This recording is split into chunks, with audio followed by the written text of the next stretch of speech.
Hello guys, जैसा कि आप सभी जानते हैं हमारा steno for all YouTube channel है। बेसिक से लेकर एक्सपर्ट लेवल की आपको क्लास उपलब्ध कराई जा रही है। आप हमारी वेबसाइट www.stenoforall.com पर जाकर इसको टाइप करके देख सकते हैं। साथ ही डिस्क्रिप्शन में काफ़ी किताबों स्टेनोग्राफी की किताबों के लिंक दिए गए हैं, आप वहाँ से कोई भी किताब डाउनलोड कर सकते हैं। आप देख सकते हैं ये 8/6/2021 की सेकंड डिक्टेशन है। अभी जो हमारी कुछ देर पहले डिक्टेशन हुई थी उसके बाद की तुरंत बाद की सेकंड डिक्टेशन है। सभी करने के लिए तैयार रहें। इसके बाद में जो भी इच्छुक छात्र हैं गूगल मीट के माध्यम से पढ़ना चाहते हैं वो डिस्क्रिप्शन में लिंक दिया गया है, उस लिंक के माध्यम से जुड़कर पढ़ सकते हैं और अपनी आशुलिपि को सुधार सकते हैं।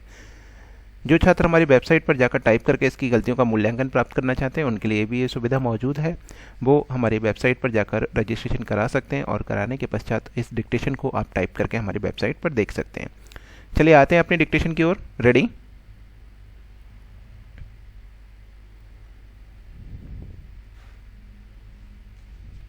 हमारे नीति निर्माताओं ने जनसांख्यिकी लाभांश से संबंधित तमाम नासमझी को आधार बनाते हुए लोगों को गुमराह किया। सरकार ने कई ऐसे प्राविधान किए हैं ताकि बुजुर्गों के जीवन की गुणवत्ता को बढ़ाने और उनके कल्याण के लिए भोजन, आश्रय, कपड़े और चिकित्सा देखभाल जैसी बुनियादी सुविधाएं उपलब्ध की जा सकें। इस योजना का विस्तार किया गया है और इसके लिए अनेक बुजुर्ग देखभाल केंद्रों की शुरुआत भी की गई है। इसके लिए एक अधिनियम भी बनाया गया है जो बच्चे और रिश्तेदारों के लिए माता पिता का जीवन भर ध्यान रखने को अनिवार्य बनाकर बुजुर्गों की भलाई सुनिश्चित करने की पहल करता है। हालांकि इस अधिनियम का प्रारूप तैयार करते हुए बहुत सी व्यावहारिक चीज़ों का ध्यान नहीं रखा गया है और न ही इसका उस स्तर तक प्रचार प्रसार किया गया है ताकि इस अधिनियम के जरिए वैसे ज़रूरतमंद बुजुर्गों तक मदद पहुंच सके जिन्हें वास्तव में इसकी आवश्यकता है।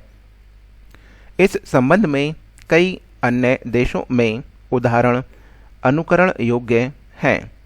चीन के बुजुर्ग भारतीय परंपरा की तरह लंबे समय तक अपने बच्चों से सहयोग लेते हैं, लेकिन अब वहाँ बहुत कुछ बदल गया है।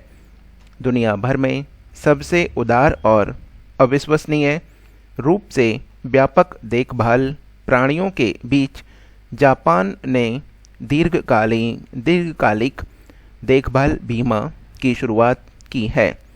कई अन्य देशों ने अपने बुजुर्गों की समुचित देखभाल के लिए कुशल पैरामेडिकल सहायता में निवेश किया है। इसमें निजी क्षेत्र की भी भूमिका है। उन्हें बदलते जीवन काल परितंत्र का पूर्वानुमान लगाने और भविष्य के वेतन भुगतान का प्रारूप तैयार करने समेत समग्र कल्याण कार्यक्रमों में निवेश करने की आवश्यकता होगी। वहीं दूसरी ओर सरकार को योग्यता आधारित पेंशन की शुरुआत करनी चाहिए। आगामी दशकों के लिए कुछ मामलों में रणनीति अभी से तैयार करनी होगी। मसलन हम स्कूलों से अधिक वृद्धाश्रमों की आवश्यकता होगी। इसका ढांचा अभी से ही तैयार करना होगा। अधिक समग्र रूप से नीतियों को तैयार करना अर्थात बुढ़ापे में उनकी मदद करना, लंबे समय तक उन्हें अधिकतम आत्मनिर्भर और न्यूनतम निर्भर बनाना, स्थायी रूप से उनकी सक्रियता को कायम रखने का इंतजाम करना और उससे भी अधिक गरिमापूर्ण स्वतंत्र जीवन प्रदान करना महत्वपूर्ण है। देखा जाए तो हमारी कल्याणकारी योजना गतिमान नहीं रह सकती। जिस तरह से सामाजिक प्रवृत्ति निरंतर बदल रही है उसे देखते हुए कहा जा सकता है कि बुजुर्गों को संयुक्त परिवारों, जो खुद अत्यधिक मांग और अधिक तनाव में होते हैं, उनसे ज़्यादा सहयोग नहीं मिलता। हमारे नीति नियंताओं को इसे समग्रता से देखना होगा।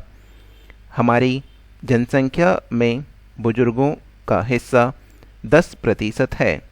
हम पेंशन पर अपने सकल घरेलू उत्पाद का 0.03% से भी कम खर्च करते हैं और वह भी 10 में से केवल 1 को ही इसका फायदा देते हैं।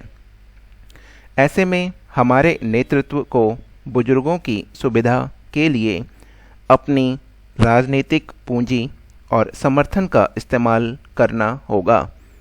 भारत का सामाजिक ढांचा अब मजबूत नहीं है। यह समय है जब राज्य हर बुजुर्ग को एक बुनियादी आय सहायता प्रदान करे ताकि वे गरिमापूर्ण जीवन जी सकें। हमने सामाजिक विकास के मोर्चे पर कई अच्छे मानक गढ़े हैं। समय आ गया है जब हमें अपने बुजुर्गों के बारे में सोचना शुरू कर देना चाहिए। सूचकांक में केरल पहले स्थान पर रहा है। इन तीनों क्षेत्रों स्वास्थ्य, शिक्षा व जीवन स्तर के मामले में हिमाचल प्रदेश ने केरल के साथ बराबरी की है, लेकिन आधारभूत ढांचा और प्रौद्योगिकी विकास के मामले में मामूली कमी के कारण प्रदेश को दूसरे स्थान से ही संतोष करना पड़ा है। इससे पहले ही भी हिमाचल प्रदेश को कई क्षेत्रों में बेहतर करने पर पुरस्कृत किया गया है। कुछ समय पहले बायोमेडिकल बेस्ट प्रबंध में भी हिमाचल देश भर में अव्वल रहा था।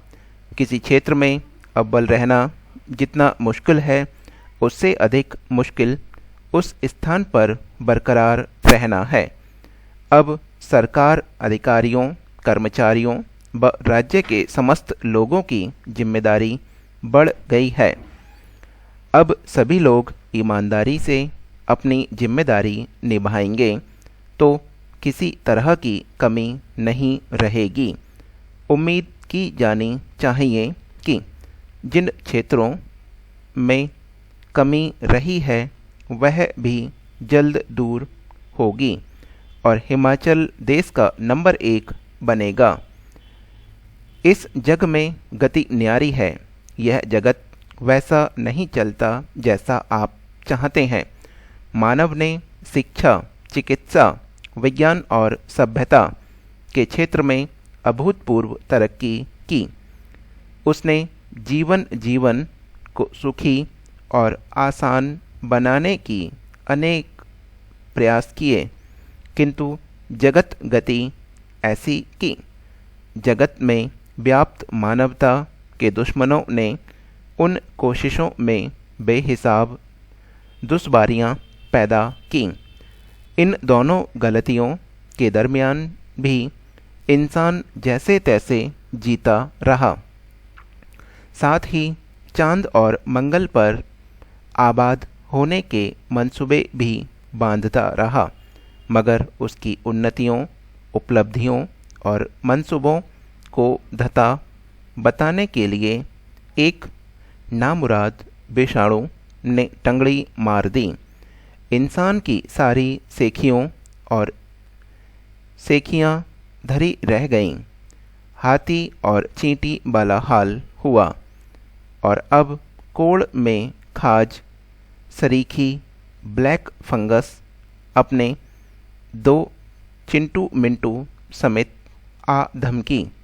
मैं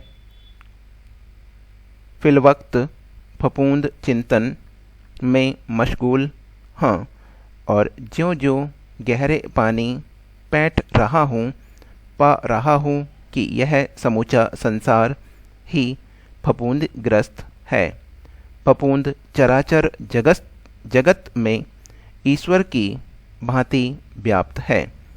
ईश्वर के द्वैत और अद्वैत के रहस्य की भांति इसकी प्रजाति के बारे में खोजियों में बहुत दिनों तक असमंजस बना रहा कि मुई फफूंदी वनस्पति है, किंतु जगत में कोई किस्म।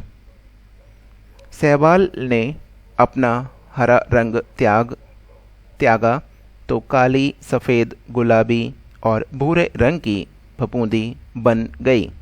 वस्तुतः जब कोई रंगा सियार बनता है तो उससे शराफत की उम्मीद बेमानी सिद्ध होती है।